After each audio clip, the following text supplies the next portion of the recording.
father was in service in a native princely state, Jhalawar, and that's where my mother had a lot of contact, being one of the main consort of the Maharani, to hear very famous singers. There was one that I liked very much, and she sang a lot. It says, "Where is the jewel of my life? Where is Krishna?" That's the first line she used to hum.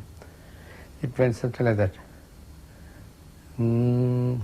Kahan jivan dhana Vrindavan man prana Kahan mere hridaya ki raja Kahan jivan dhana.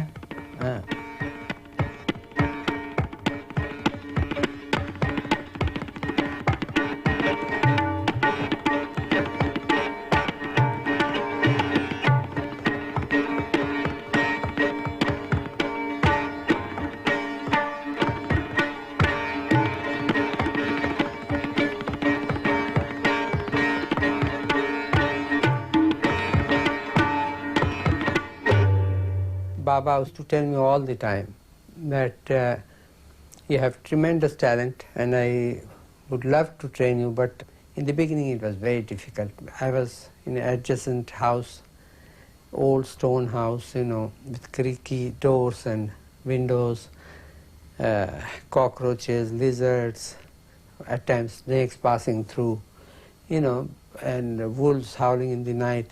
I used to get scared on a charpai khatia, very coarse. After all those years of five-star hotels and all the glitter and glamour of the West, and I was totally spoiled, and I was 18 then.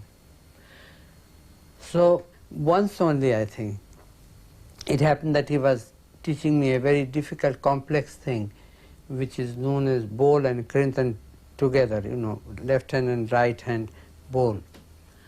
So I was being able to do a little, but not completely, not the coordination.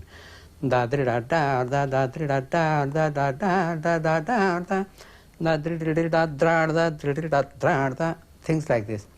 So it was not clear, the bowl or the sound production.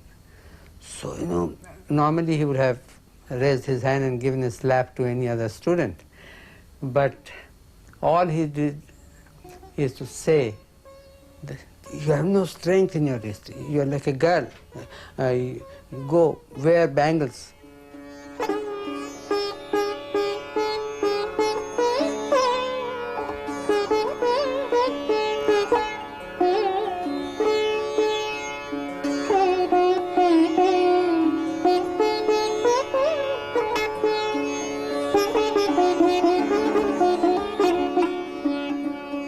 I had the advantage being in my early age in the West, having met a lot of Western musicians, heard their idea about our music, They used to say the music is good but very monotonous, it goes on, etc. So I felt very angry that they couldn't understand the greatness of our music. So I thought I could do it. So that's how it happened. I took it on myself and came for the first time in 1956. I became very famous as a classical musician of India. That was the first phase of my coming to West on my own. The second phase started from about 1966, mid-1966. That's when George Harrison became my student. I had not really known at all who the Beatles were or what they stood for. And I learned only then that they are very, very popular, very famous. So anyway, it was George who was the one who immediately came to me and talked and wanted to know about and said he wants to learn from me. And that's how he came to India in the very beginning of 1967. I was very conscious of this whole superficiality and especially the drug scene and this mixture of whole tantra, mantra, kama sutra and hashish and om, it was really painful to me. On the other hand, at the same time, in India, people were just criticizing me that I have gone completely haywire, making money, commercializing myself. I become a hippie. I become a Beatle. I mean, imagine.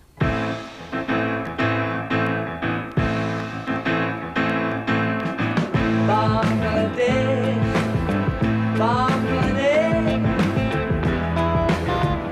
where so many people are dying fast. It sure looks like a mess.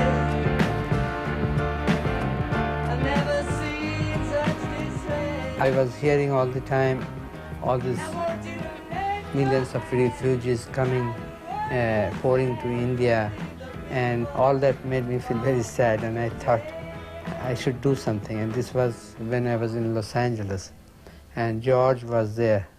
So I told him that I want to do something. Can you help me? He said, certainly. And within 2-3 weeks, we arranged the whole thing.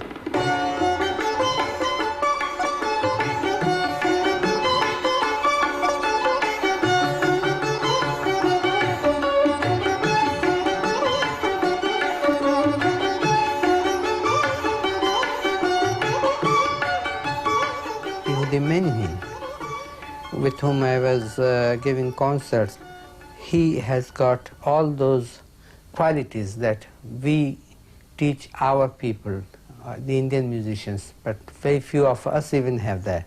And that is principally the humility and the love, and love for others, love for other music, and trying to understand, and all these great qualities. He's not only a great musician, but a beautiful human being.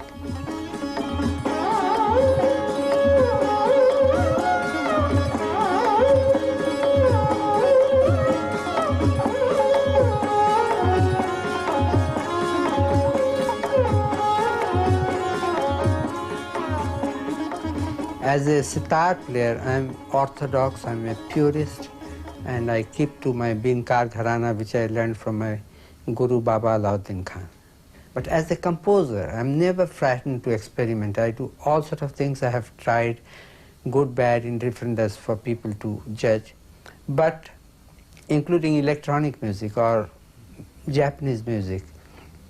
But I like to see the bridge where it resembles our music. And whatever I compose has the basis of Indian music, whether classical, contemporary, or folk.